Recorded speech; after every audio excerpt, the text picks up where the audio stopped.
Biasanya resolusi tahun 2024 itu mengurangi goreng-gorengan. Ya betul. Mengurangi. Karena sudah terlalu padat ini udah. Jadi kurangi gorengan. harapannya juga jelang pemilu ini jangan ada goreng-gorengan. Perbanyak rebus-rebusan. Perbanyak rebus-rebusan aja yang sehat-sehat gitu ya. Berbicara mengenai refleksi, kita hadirkan dua narasumber yang sudah hadir. Saat ini di studio sudah ada Mas Pangi Syarwi Caniago, analis politik Voxpol Research and Consulting. Selamat pagi Mas Ipang. Selamat tahun baru. Selamat tahun baru Mas Ipang. Selamat pagi Mbak Rati, Bang Rifani. Selamat tahun baru. Selamat tahun baru. 2024. Memilih warnanya hitam. Coklat. Iya. Nah ini memang nggak cerah gitu loh maksudnya. Tapi kan motifnya cerah di layar nih. Ya motifnya cerah, tapi ada cerah. nuansa hitamnya kenapa? Jadi memang warna-warninya ini agak beda dengan warna-warni tahun sebelumnya. Apakah pakaian Anda pakai ini akan merefleksikan analisa Anda nanti? Kurang lebih juga gitu. Ya peta elektoralnya kelihatan dari baju. Oke. Selain juga Mas Ipang, kita juga sudah ada bergabung bersama Mas Adi Praitno, analis politik UIN Syarif Hidayatullah Jakarta. Selamat pagi Mas Adi. Selamat tahun baru Mas. Hari ini pakai baju apa nih? Selamat pagi Rati, Fadil. Wah, sama-sama coklat, mereka berdua janjian kayak ini. Pagi Bang Adi. Selamat tahun baru Mas Adi. Pagi, Pangi. Saya nggak punya baju lagi, jadi coklat aja. Mas, jangan dibocorin di layar kaca Mas. Gitu dong. Oke. Jujur Pak. Kita akan ngobrol-ngobrol lebih banyak ya. Tapi kita jeda dulu ya. Oke. Oke, siap Mas Adi. Nanti kita juga akan melihat pandangan Mas Adi mengenai refleksi di tahun 2024 seperti apa ya. Tapi tahan dulu, Bapak-bapak, kita harus jeda dulu sejenak, kita kembali saat lagi. Ya, tadi sudah kita tahan dulu ya, ini perbincangannya. Berbicara mengenai refleksi tahun 2024, Mas Ipang, nantinya nggak hanya pemilihan presiden saja, tapi juga ada pilkada, jadi agendanya cukup banyak nih untuk masyarakat kita ya. Apa refleksi yang Anda lihat nantinya di tahun 2024 ini? Iya, 2024 ini kan tahun yang sangat complicated sebetulnya ya. Dan ini adalah tahun elektoral, ada 5 kertas suara Panjang dalam tahun waktu yang sama. Singkat ya? Ya, singkat ini. Dan tentu ada persaingan. Saya yakin bahwa kalau kita nggak siap bersaing, nggak berkompetisi, ya jangan kita memilih demokrasi kan sebagai jalan rute, trayek, agenda negara kita. Artinya ya kita fair saja bertarung, berkompetisi, saling sindir, saling mendebat keras, ya kemudian saling adu data, gagasan, pikiran.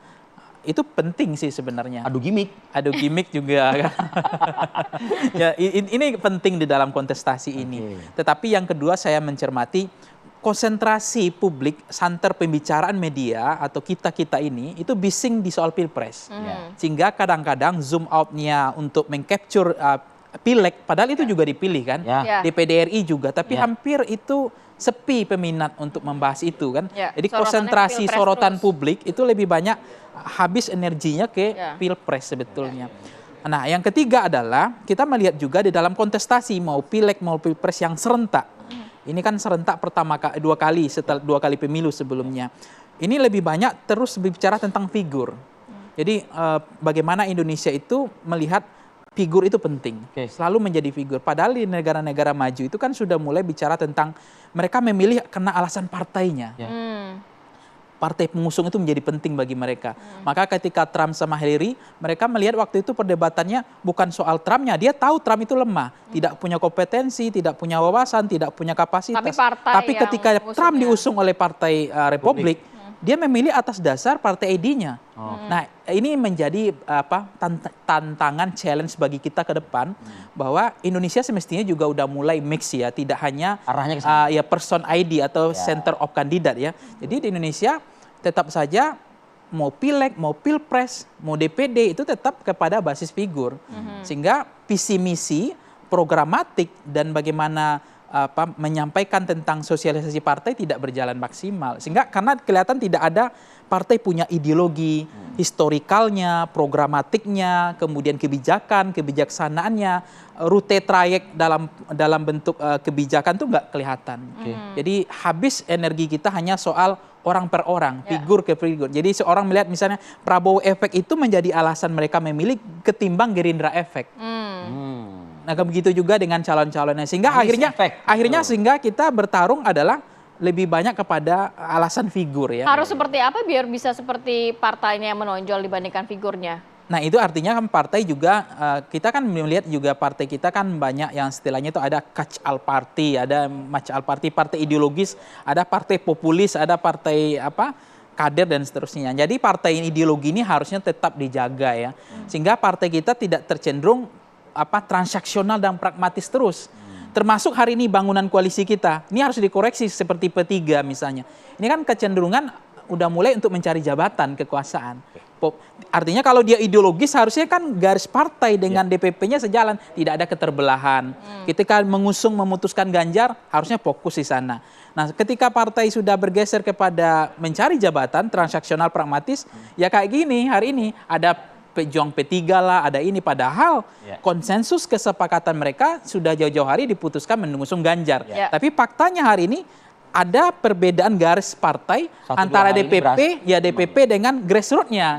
Nah, hal-hal semacam ini mesti nggak perlu terjadi. Oke, baik. Saya ke Mas Adi Prayitno. Mas Adi, refleksi itu biasanya hilirnya adalah semacam kayak hijrah begitu ya mungkin ya. Nah, atau mungkin kalau kita di umat Muslim kan momentumnya adalah 1 Muharram tersebut ya.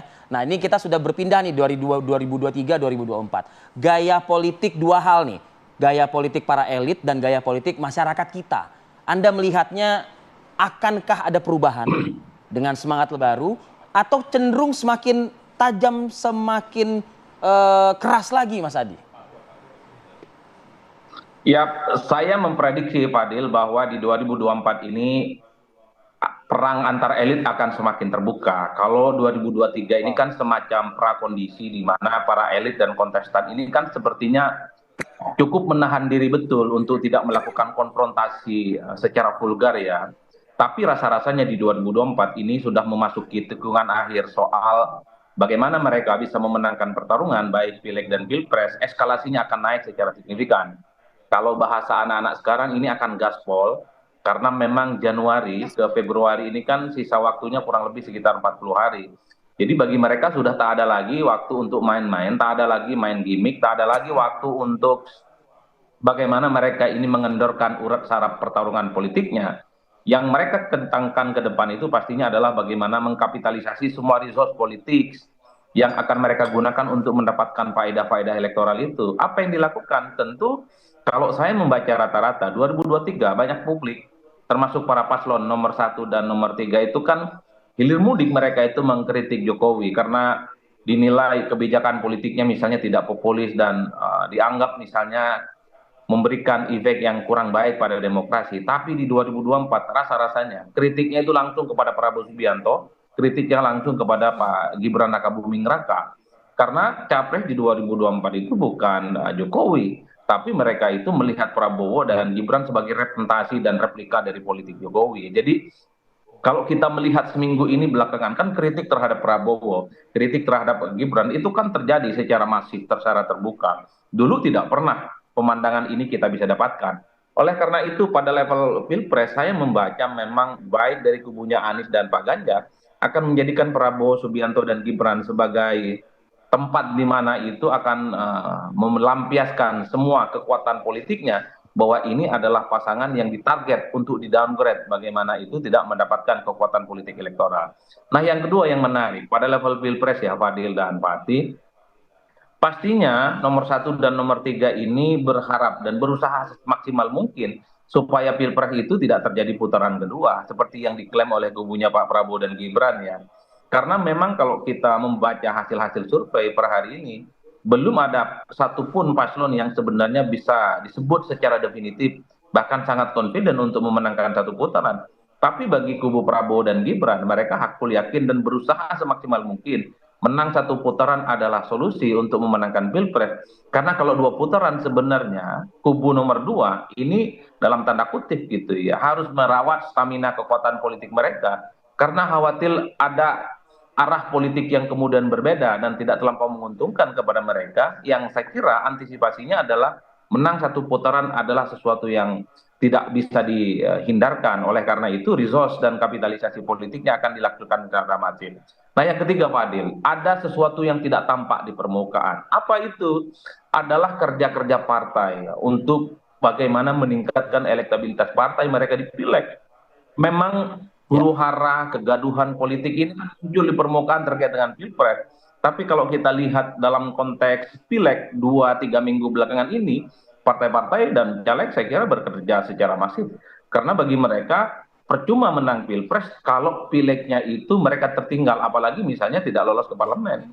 Oleh karena itu, kalau kita melihat masifikasi dan gerakan politik di bawah, justru partai ini sebenarnya fokus pada pemenangan anggota dewan dan partai mereka secara signifikan. Bagi mereka khususnya yang tidak punya jagoan di Pilpres, ya, di luar PDIP, di luar Gerindra, di luar PKB dan di luar Nasdem, mereka tentu berpikir pasca 14 Februari, satu-satunya mereka yang pertaruhkan adalah suara mereka signifikan. Percuma bagi mereka itu menang Pilpres kalau pilegnya itu tidak terlampau signifikan. Makanya saya membaca, sekalipun tidak pernah diekspos dan tidak pernah dibicarakan oleh publik, jangan kira pileg ini adem ayem, di bawah itu cukup brutal, di bawah itu sebenarnya konfrontasi politiknya jauh lebih terbuka ketimbang Pilpres, baik persaingan intrapartai ataupun persaingan antar partai. Jadi hal-hal inilah yang sepertinya akan kita lihat ya di 2024 sebagai bagian dari refleksi 2023 yang sebenarnya semua calon, semua partai sedang meraba-raba bagaimana mereka ini memanaskan mesin politiknya terutama untuk mendapatkan faedah elektoral. Oleh karena itu, menurut saya secara umum 2024 ini akan semakin gaspol ya. 2024 ini akan semakin di mana para kontestan dan partai ini akan saling serang secara terbuka. Satu sisi mereka itu ingin menyebut partai dan calonnya adalah yang terbaik, sambil menuding pihak dan partai yang lain sebagai partai dan capres yang tak layak untuk dipilih. Ini adalah bagian dari jualan politik yang tentu saja bagaimana e-vote politik yang mereka akan dapatkan di 2024 dalam waktu yang sempit akan mereka maksimalkan. Pilpres menang, Pileg menang. Sehingga dalam konteks 2024, semua calon, semua tim sukses pastinya akan melakukan apa saja untuk memenangkan pertarungan politik. Ada satu fatsun yang mereka akan pakai. Mending menang secara tidak terhormat ketimbang kalah secara terhormat. Kayaknya itu yang akan dilakukan. Waduh, ngeri juga Ngeri nih ya. juga ya. Baru awal tahun kayaknya udah dikasih warning yang cukup Perasaan tadi saya nanya, menegangkan gitu ya. mungkin nggak ada yang hijrah. Kayaknya status quo kayaknya mereka semua ya gitu ya. Oke, nih kita lanjutkan lagi ya pembahasan selepet, gemoy kita dan satsetnya di segmen berikutnya. Tetaplah bersama kami.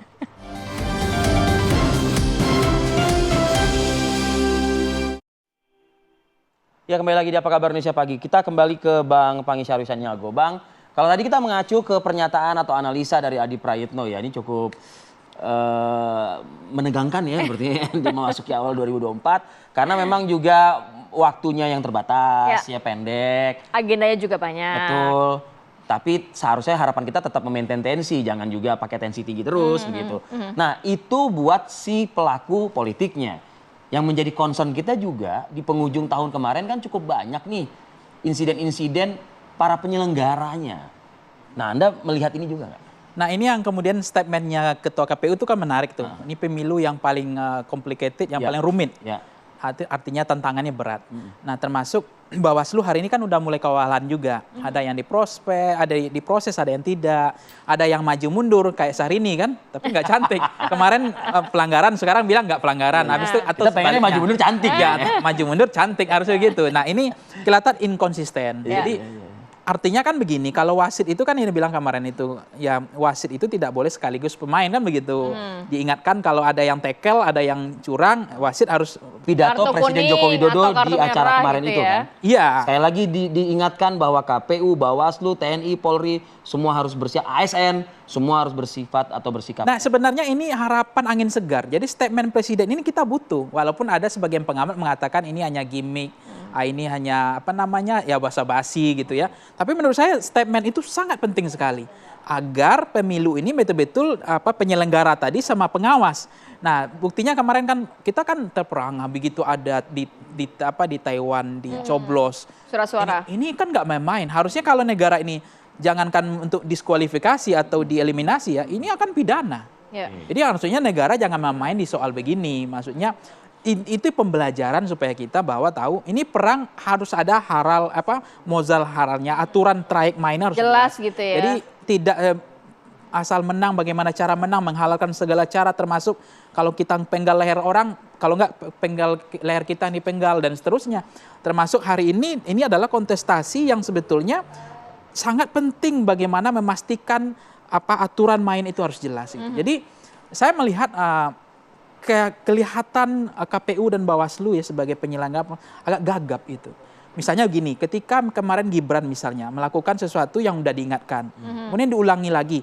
Kalau misalnya KPU itu tegas, kan sebenarnya ada sanksi. Tapi KPU tidak memberikan sanksi juga kan. Aturannya sudah jelas padahal. Aturannya jelas ada pelanggaran misalnya. Nah, itu di dalam konteks debat.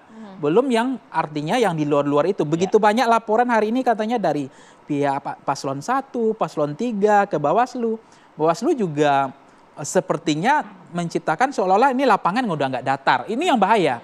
Lapangan udah becek, Rasanya dibiarkan. begitu, Nah, maksudnya ini trust kan kepercayaan. Ya. Trust building ini kan susah. Yang paling dipentingkan dari dua institusi adalah itu trust, kepercayaan.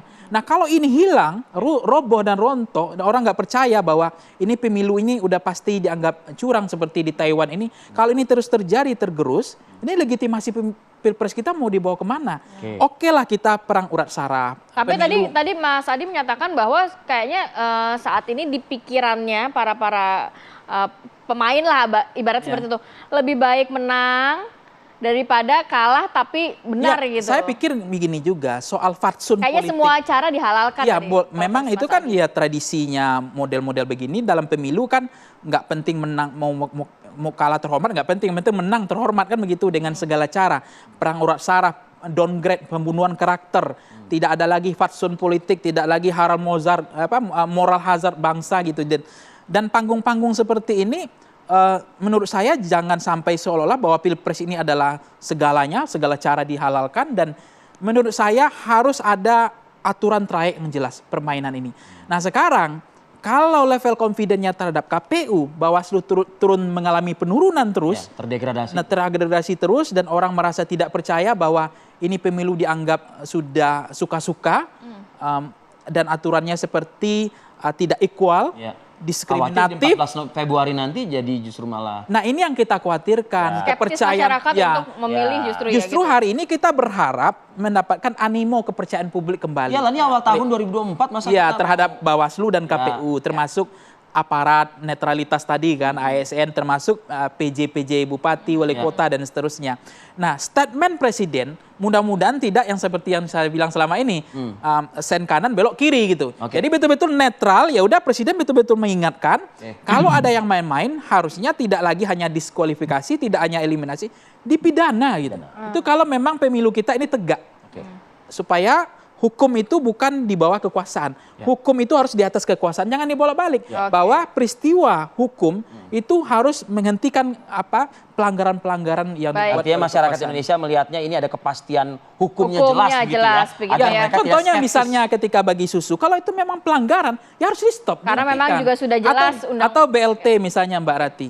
Kalau memang ini adalah suap, sogokan kepada rakyat, bukan konteks berpihak pada rakyat kecil, harus kan BLT juga dihentikan. Baik, oke.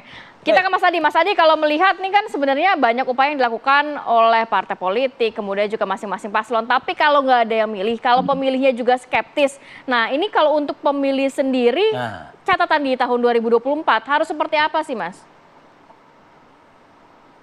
Kalau saya membaca berharap pemilih kita itu rasional, memilih calon presiden dan anggota dewan, menggunakan alasan-alasan yang objektif dan nasional agak sulit ya. Pertama karena memang portofolio demografi dari pemilih kita ini kan kelas menengah ke bawah, 65% secara umum.